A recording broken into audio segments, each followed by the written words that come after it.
मेरा सवाल ये है कि लगातार अर्थव्यवस्था को लेकर आप चर्चा भी कर रहे हैं और अर्थव्यवस्था को पटरी पे लाना बहुत जरूरी है।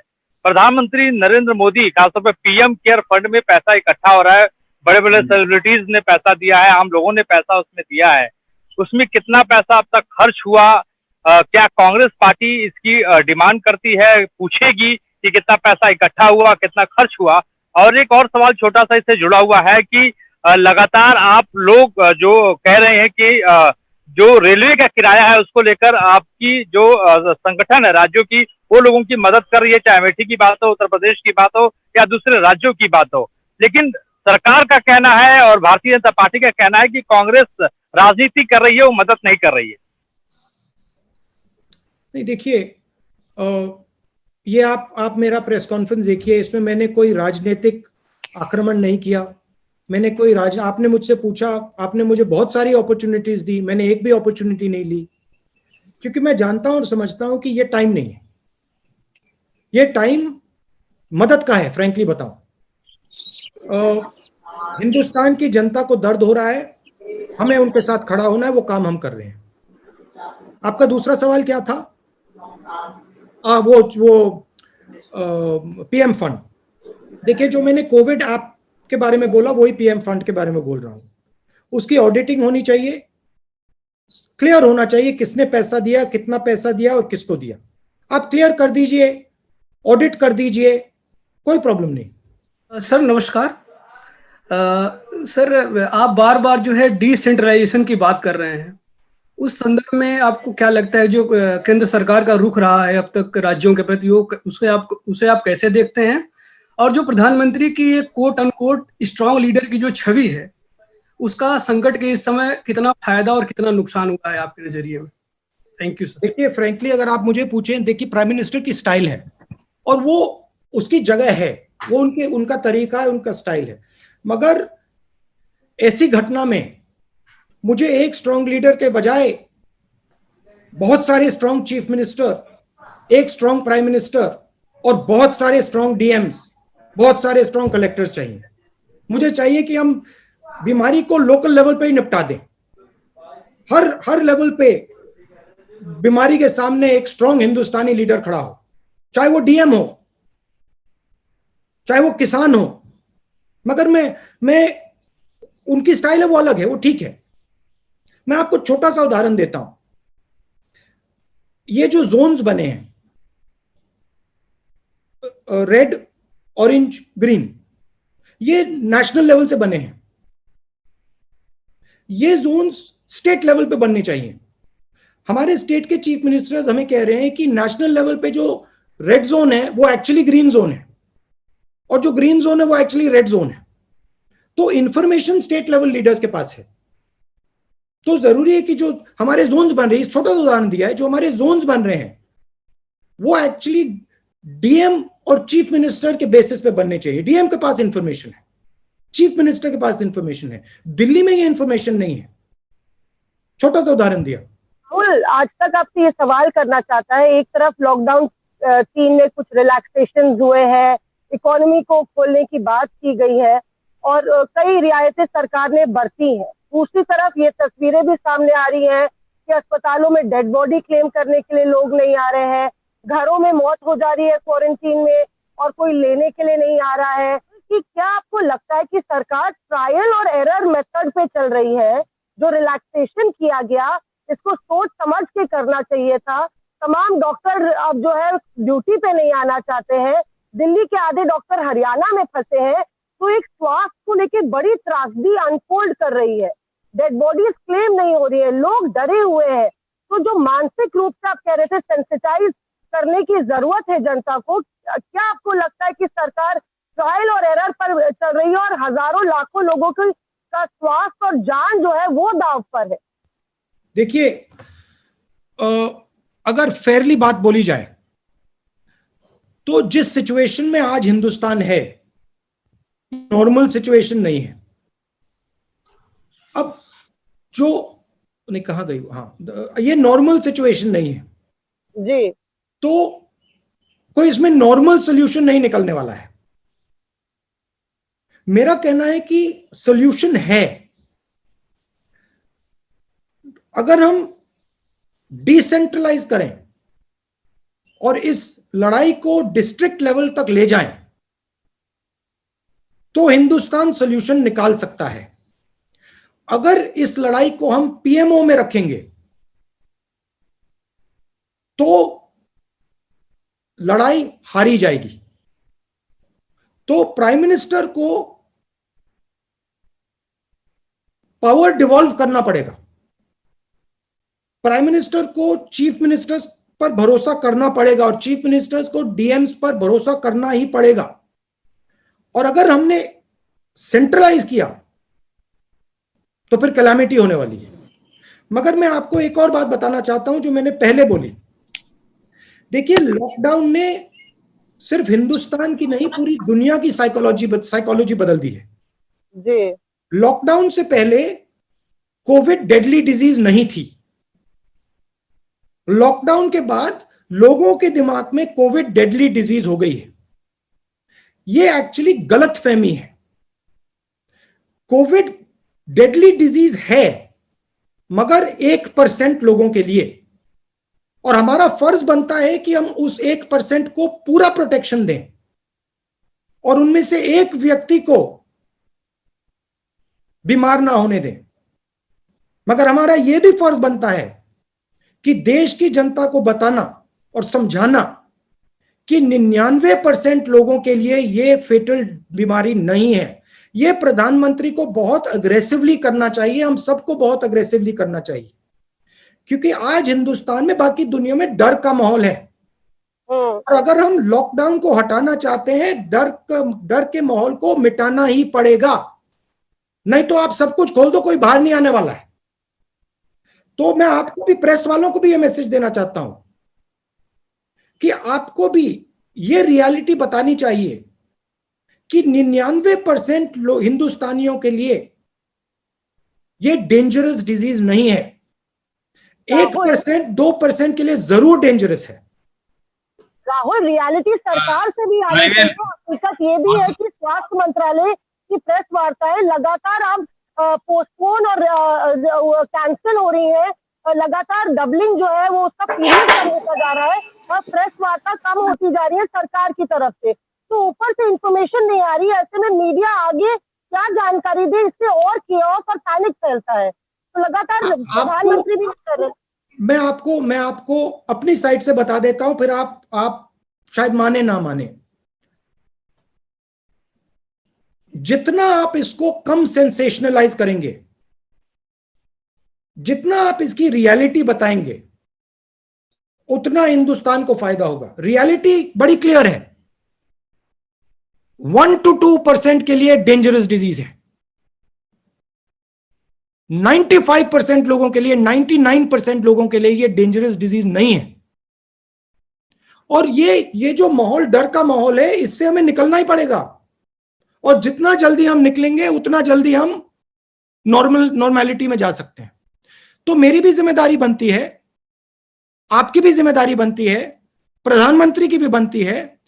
आज हमें ये सब भूल जाना है कि मैं जर्नलिस्ट हूं, मैं कांग्रेस पार्टी का हूं, मैं आरएसएस का हूं, मैं बीजेपी का हूं। नंबर 1 मैं हिंदुस्तानी हूं। हिंदुस्तान में डर मिटाना है और हिंदुस्तान की जो इकोनॉमिक सिस्टम है, वापस उसको पटरी पे लाना है।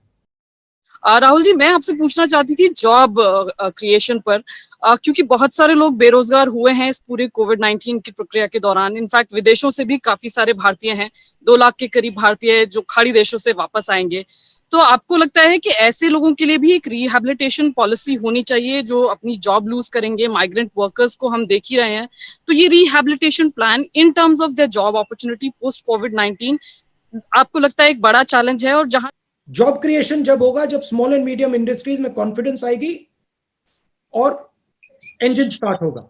और आखिरी बात जो मैंने दोहराई, अगर डर का माहौल नहीं हटा तो लॉकडाउन नहीं हटने वाला है। तो एक्टिवली डर के माहौल को चैलेंज करना है। आपको भी करना है, मुझे भी करना है, पीएम को भी करना है, मिलकर करना है। लेकिन राहुल जी, आपको लगता नहीं कि डर के माहौल को चैलेंज करने के कुछ रेपरकशन भी हो सकते हैं? लोग शायद बहुत लाइटली लेने लग जाएं चीजों को। नहीं, लाइटली नहीं लेना है, रियलिटी बतानी है। रियलिटी है कि डिजीज 1 to 2% के लिए बहुत डेंजरस है। ये रियलिटी है, सच्चाई है। डायबिटिक्स के लिए, हार्ट पेशेंट्स के लिए, लंग पेशेंट्स के लिए डेंजरस है, रियलिटी है। मगर जो हेल्थी लोग हैं उनके लिए ये डेडली डिजीज नहीं है। जरूर प्रॉब्लम हो सकती है, मगर 90% लोगों को मृत्यु नहीं होने वाली, 90% लोगों की मृत्यु नहीं होने वाली है। ये रियलिटी आपको भी बतानी है, हमें भी बतानी है। जी राहुल, आपको याद होगा कि पिछली बार जो आपने पिछले महीने प्रेस कॉन्फ्रेंस किया था, शायद 16 अप्रैल को, तो मैंने ट्रेन का सवाल पूछा था। आपने तब कहा था कि मैं एक्सपर्ट नहीं हूं और एक्सपर्ट की राय जो है वो अलग अलग तरह की है, सरकार को चाहिए कि एक्सपर्ट से वो पूछ के फैसला ले। अब जबकि सरकार ने फैसला ले लिया है, ट्रेन जो है वो कुछ तादाद में चलाई जाने लगी है, अभी भी ये देखने को आ रहा है कि बहुत सारे हजारों की तादाद में या लाखों की तादाद में जो माइग्रेंट लेबरर्स हैं वो सड़क के रास्ते, रेल लाइन के रास्ते जा रहे हैं। कर्नाटक जैसे स्टेट में एक बार ट्रेन रोक दी जाती है, फिर उसके बाद ट्रेन चलाने की बात होती है। तो जो एक समस्या है माइग्रेंट लेबरर्स की, वो लगातार बनी हुई है, बहुत ही कंपेलिंग है। तो क्या आप सरकार को ये सुझाव देंगे कि जब ट्रेन चलाने का फैसला कर लिया है तो इसको थोड़ा ज्यादा तेज करे, तमाम मेडिकल प्रोटोकॉल को साथ रखते हुए, ताकि ये जो आवाजाही का जो काम है वो जल्दी पूरा किया जा सके और दूसरी चीजों पर कंसंट्रेट किया जा सके? कांग्रेस प्रेसिडेंट ने जो रेलवे फेयर की बात उठाई वो बिल्कुल मुझे लगी बिल्कुल सही थी, कंपैशनेट थी, अच्छी बात बोली कांग्रेस प्रेसिडेंट ने। देखिए, सेफली करना चाहिए। आप जितना भी टेस्ट कराना चाहते हैं कराइए, मगर जो माइग्रेंट लेबर का जो हक है, जो राइट है, वो उसको मिलनी चाहिए। रिस्क लेन मत कीजिए, बिना टेस्ट मत कीजिए, मगर टेस्ट किए सेफली जरूर माइग्रेंट को अपने घर वापस भेजना चाहिए। अच्छा, सवाल आपसे मेरा ये है कि हेलो, बोलिए बोलिए, सुनाई दे रहा है। कल मैं एम्स के जो डायरेक्टर हैं डॉक्टर रणदीप गुलेरिया, उनके साथ इंटरव्यू कर रहा था। उन्होंने कहा कि तमाम स्टडीज हुई हैं जिससे ये साबित होता है और जिससे इस बात के आसार हैं कि जो पीक सीजन है कोविड-19 का हिंदुस्तान में वो जून और जुलाई में आने वाला है। यानी अभी वर्स्ट आना बाकी है, अभी जो चल रहा है वो तो कुछ भी नहीं है। तो मेरा सवाल ये है कि भारत सरकार के कार्यों को आप नजदीक से देख रहे हैं, प्रेस कॉन्फ्रेंस कर रहे हैं, आपको लगता है कि भारत सरकार तैयार है? और दूसरी बात जो है कि माइग्रेंट लेबरर्स लाखों की संख्या में फंसे हुए हैं। आपकी पार्टी के ही लोग आरोप लगा रहे हैं कि हमने 5 ट्रेन, स्पेशल ट्रेन मांगी, हमको 2 मिल रही है, 3 मिल रही है, ट्रेन नहीं मिल रही, हम किराया देने को तैयार हैं लेकिन हमको ट्रेन मिल ही नहीं रही है। इन दोनों मुद्दों पर आपकी राय जानना चाहता हूँ। सरकार जनरली माइग्रेंट लेबर्स को रिस्ट्रिक्ट करना चाह रही है, और मैंने वो अभी पहले जवाब दिया कि उस प्रकार से रिस्ट्रिक्ट नहीं करना चाहिए, टेस्टिंग होनी चाहिए, और जो उनका हक है अगर वो घर वापस जाना चाहते हैं तो अलाउ कर देना चाहिए। आपने पीक की बात बोली, एम्स के डायरेक्टर कह रहे हैं कि जून में होगा, जुलाई में होगा। फ्रैंकली अगर आप मुझसे पूछें, मुझे लगता है कि उसके बाद भी हो सकता है। मैं एक्सपर्ट नहीं हूं, मगर मुझे लगता है कि जो हमारी सिचुएशन है, पीक और देर में भी आ सकती है। मगर जून में आए, जुलाई में आए, सितंबर में आए, जब भी आए, हमें जो हमारा लॉकडाउन है उससे ट्रांजिशन तो करना है। किस प्रकार से करना है वो सरकार को जल्दी से जल्दी डिसाइड करके इंप्लीमेंट कर देना चाहिए। फिलहाल जो तैयारी मैंने पूछा, आप तो तैयारियां भी देख रहे हैं, आप फैसले देख रहे हैं, आपकी पार्टी। रणदीप जी, नहीं बोलने दीजिए। रणदीप जी बोलिए। अरुण, मैं ये पूछ रहा था कि जो आप आर्थिक पैकेज की मांग कर रहे थे आपके मुख्यमंत्री, वो पैकेज आपको अभी मिला नहीं। आपके ही मुख्यमंत्री कह रहे हैं कि प्रधानमंत्री की तरफ से एक शब्द उस पर नहीं आ रहा है। वो कह रहे हैं हम तो 1,70,000 करोड़ दे दिए। तो मैं ये जानना चाहता हूँ जी। हाँ, नहीं, हमारे चीफ मिनिस्टर्स से क्लियर हमें इनपुट मिल रहा है कि जो पैसा उन्हें मिलना चाहिए वो दिल्ली की सरकार नहीं दे रही है। हमारा इंफॉर्मेशन है कि यही फीलिंग बीजेपी के चीफ मिनिस्टर्स को भी है। हमने इनफॉर्मली पता लगाया है, उनके स्टेट्स में भी ये फीलिंग है कि स्टेट्स को यूनिवर्सली पैसा नहीं दिया जा रहा है। राहुल जी नमस्कार। मेरा सवाल ये है कि कोविड के नाम पर सरकारों को बहुत ज्यादा इमरजेंसी अधिकार मिल गए हैं और लोगों के डेमोक्रेटिक राइट्स और लेबर राइट्स को जो है कंट्रोल किया जा रहा है। अभी उत्तर प्रदेश की सरकार ने और मध्य प्रदेश की सरकार ने लेबर रिफॉर्म्स के नाम पर बहुत सारे लेबर राइट्स जो है वो खत्म कर दिए हैं। इस पर कांग्रेस पार्टी का और आपका क्या स्टैंड है? क्योंकि ह्यूमन राइट्स और डेमोक्रेटिक राइट्स को कर्व करने का एक तरीका कोविड के नाम पर एडमिनिस्ट्रेशन को, अथॉरिटीज को मिल गया है।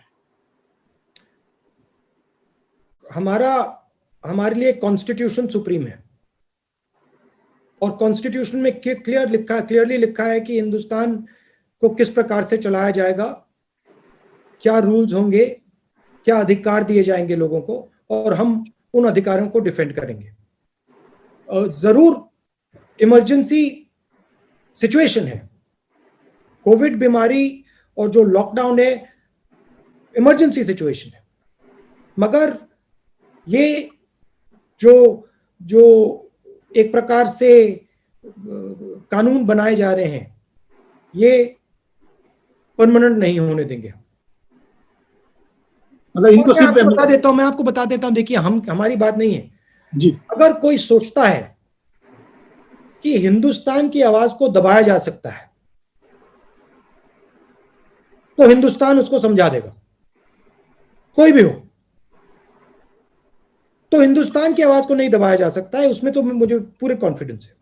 मेरा सवाल ये था कि हम लोगों ने इटली, ईरान, वुहान और जापान से इंडियंस को लाए और फ्री ऑफ कॉस्ट लाए। वो स्टूडेंट्स थे, वो डिस्ट्रेस में थे, लेकिन जब खाड़ी देशों से मजदूरों को लाने की बात हुई, कामगारों को लाने की बात हुई, तो उनसे भारत सरकार चार्ज ले रही है।